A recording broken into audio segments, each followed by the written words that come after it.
Beritakanlah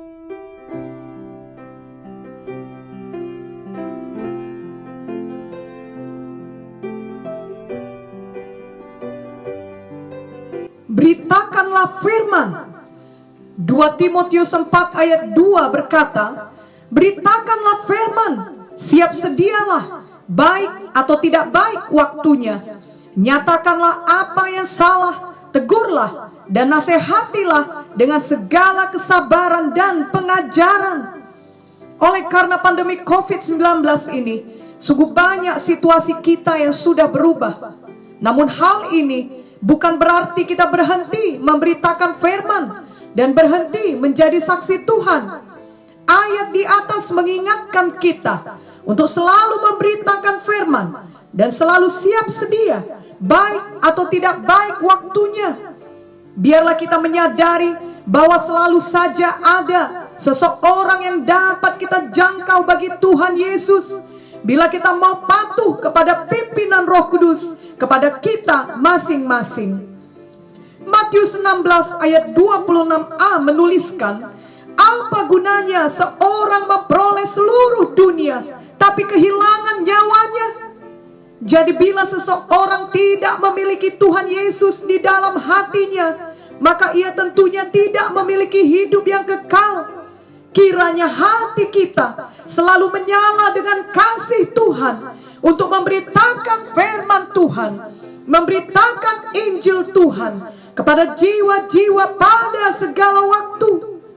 Janganlah kita membiarkan pandemi COVID-19 mengubah prioritas hidup kita. Marilah kita tetap fokus kepada kekekalan, tetap fokus untuk mengenal Tuhan Yesus lebih dalam lagi, dan tentunya tetap fokus untuk memberitakan firman Tuhan kepada jiwa-jiwa. Tentunya ada yang berpendapat bahwa di tengah pandemi COVID-19 bukanlah waktu yang baik untuk memberitakan firman Tuhan kepada orang lain, sebab tiap-tiap orang memiliki banyak persoalan dan harus mengurus dirinya masing-masing lebih dahulu. Ada juga yang merasa lelah ataupun kewalahan menghadapi dampak pandemi yang berkepanjangan ini, dan bisa jadi timbul perasaan untuk mau menyerah atau bahkan berhenti memberitakan firman Tuhan.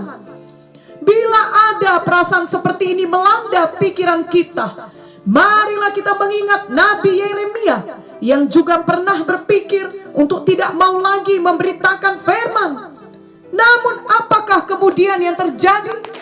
Yeremia 20 ayat 9 berkata, tetapi bila aku berpikir, aku tidak mau mengingat dia dan tidak mau mengucapkan firman lagi demi namanya, maka dalam hatiku ada sesuatu yang seperti api yang menyala-nyala, terkurung dalam tulang-tulangku. Aku berlelah-lelah untuk menahannya, tetapi aku tidak sanggup. Jadi ketika Nabi Yeremia berpikir untuk tidak mau lagi memberitakan firman, ternyata kemudian ia menyadari bahwa ia tidak sanggup menahannya. Dalam hatinya ada sesuatu yang seperti api yang menyala-nyala, sehingga ia pun terus memberitakan firman Tuhan. Memanglah kebanyakan orang pada zaman itu tidak mau mendengar firman Tuhan yang disampaikan oleh Nabi Yeremia. Bahkan ia kerap kali menerima ejekan dan aniaya. Namun Nabi Yeremia tidak berhenti memberitakan firman. Nabi Yeremia tahu tujuan hidupnya. Ia mempunyai prioritas yang benar. Kiranya kita meneladani hal tersebut.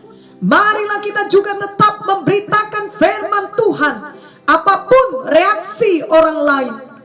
Marilah kita tetap mengerjakan panggilan Tuhan, walau bagaimanapun respon orang-orang di sekeliling kita, karena prioritas kita adalah mematuhi Tuhan Yesus. Sekaranglah waktunya untuk memberitakan firman Tuhan, untuk memberitakan Injil Tuhan kepada sebanyak-banyaknya orang yang masih dapat kita jangkau. Yohanes 9 ayat 4 berkata, kita harus mengerjakan pekerjaan Dia yang mengutus aku selama masih siang. Akan datang malam di mana tidak ada seorang pun yang dapat bekerja. Ingatlah bahwa hati Tuhan menghendaki supaya tidak seorang pun binasa, melainkan bertobat. Biarlah hal itu juga menjadi hati kita. 2 Petrus 3:9 berkata, Tuhan tidak lalai menepati janjinya, sekalipun ada orang yang menganggapnya sebagai kelalaian, tetapi ia sabar terhadap kamu, karena ia menghendaki supaya jangan ada yang binasa, melainkan supaya semua orang berbalik dan bertobat.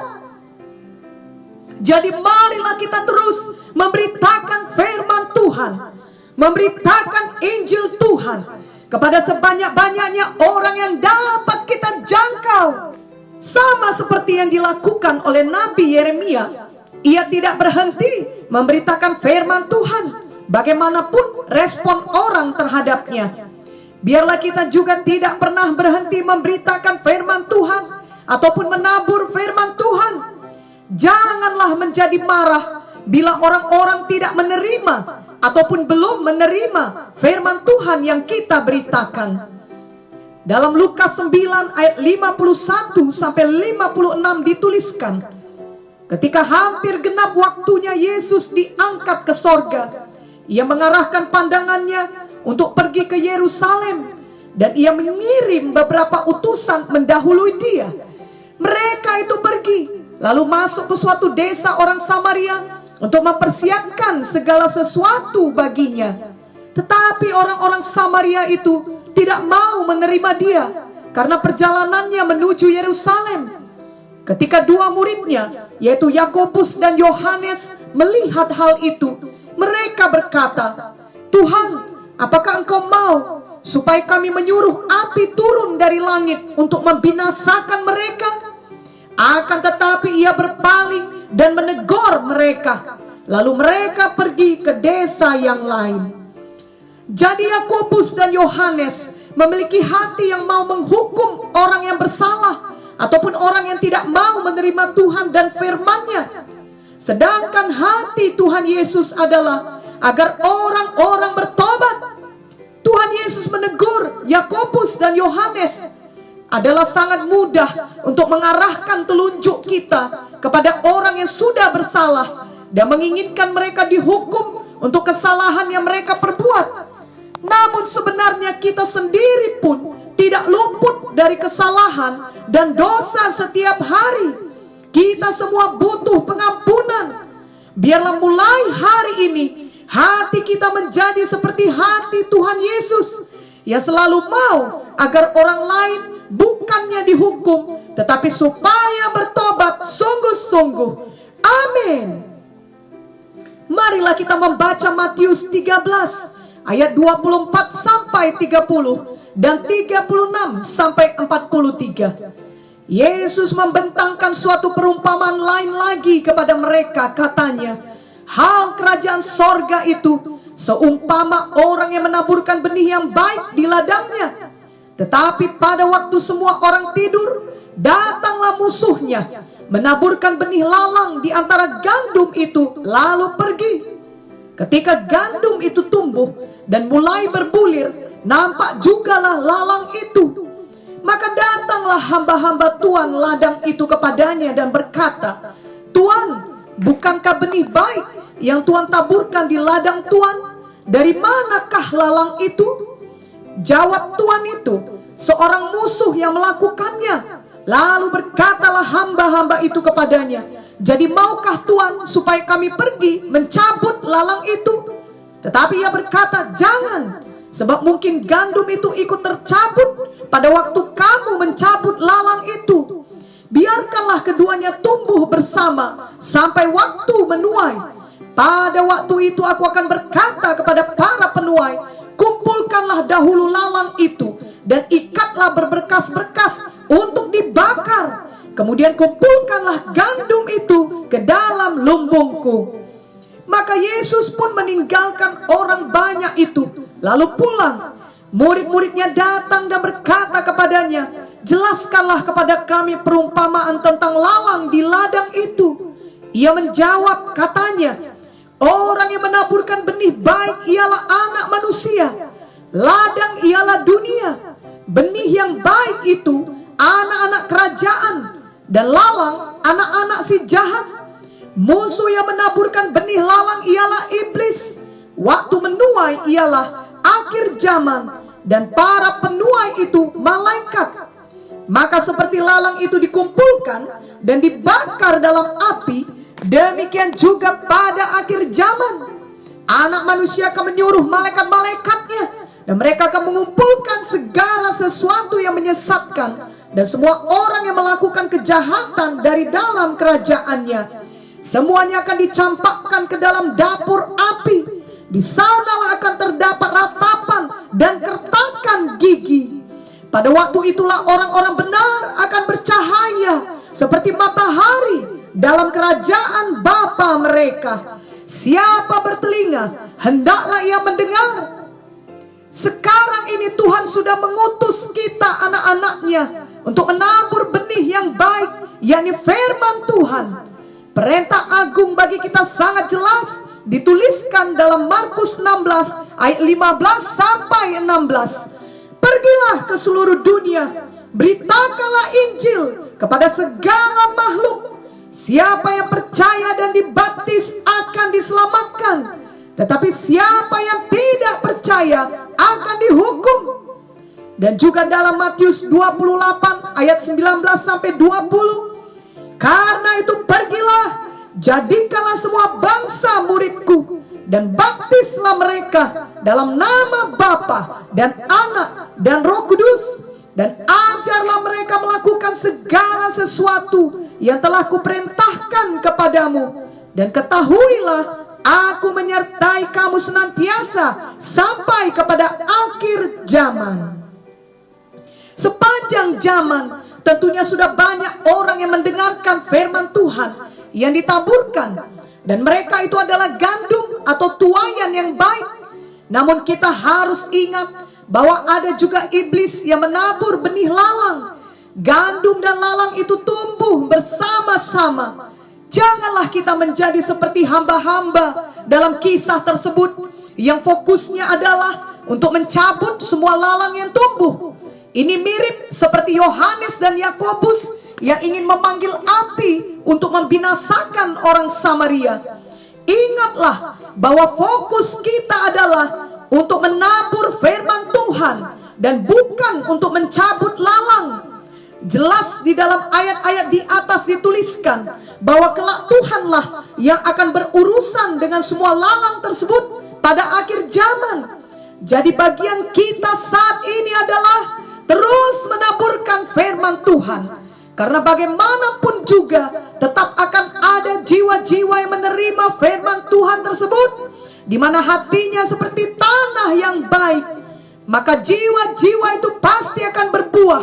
Bahkan buahnya ada yang 100 kali lipat, ada yang 60 kali lipat, ada yang 30 kali lipat. Ingatlah firman Tuhan 1 Korintus 9 ayat 16b yang berkata, celakalah aku jika aku tidak memberitakan Injil. Marilah kita semua bangun dan bangkit, tidak pernah menyerah dalam memberitakan Injil, dalam memberitakan firman Tuhan kepada jiwa-jiwa. Walaupun kita masih berada dalam keadaan pandemi COVID-19 saat ini, namun pastilah tetap ada seseorang yang dapat kita jangkau setiap hari dengan kasih Tuhan. Selalu saja ada orang yang bertanya-tanya akan kehidupan ini, yang merasa takut, bingung, khawatir, sedih, kesepian, bahkan merasa putus asa. Hanyalah kasih Tuhan Yesus yang dapat menjawab semua pertanyaan dalam hati manusia, yang dapat mengobati ketakutan, kebingungan, kekhawatiran, kesedihan, kesepian, keputusasaan, dan semua persoalan lainnya di dunia ini. Kiranya kita mau menjadi alat Tuhan untuk memberitakan kebenaran firman Tuhan yang dapat membebaskan mereka, menyelamatkan mereka, dan memberkati mereka. Walaupun masing-masing kita juga tentunya masih memiliki persoalan, namun justru di saat kita memberikan waktu kita untuk menjangkau orang lain dengan menaburkan benih firman Tuhan kepada mereka, maka kerap kali kita sendiri pun akan tertolong dan diberkati oleh firman Tuhan yang kita beritakan tersebut. Karena firman Tuhan memang sungguh berkuasa. Ibrani 4 ayat 12 berkata, sebab firman Allah hidup dan kuat dan lebih tajam daripada pedang bermata dua manapun. Ia menusuk amat dalam sampai memisahkan jiwa dan roh, sendi-sendi dan sumsum. Ia sanggup membedakan pertimbangan dan pikiran hati kita. Dan Roma 1 ayat 16a berkata, sebab aku mempunyai keyakinan yang kokoh dalam Injil, karena Injil adalah kekuatan Allah yang menyelamatkan setiap orang yang percaya. Jadi janganlah kita berhenti untuk memberitakan firman Tuhan. Biarlah kita siap sedia, baik atau tidak baik waktunya. Marilah kita setia menabur benih firman Tuhan dan setia bekerja bagi Tuhan menjelang kedatangannya kembali. Amin dan amin.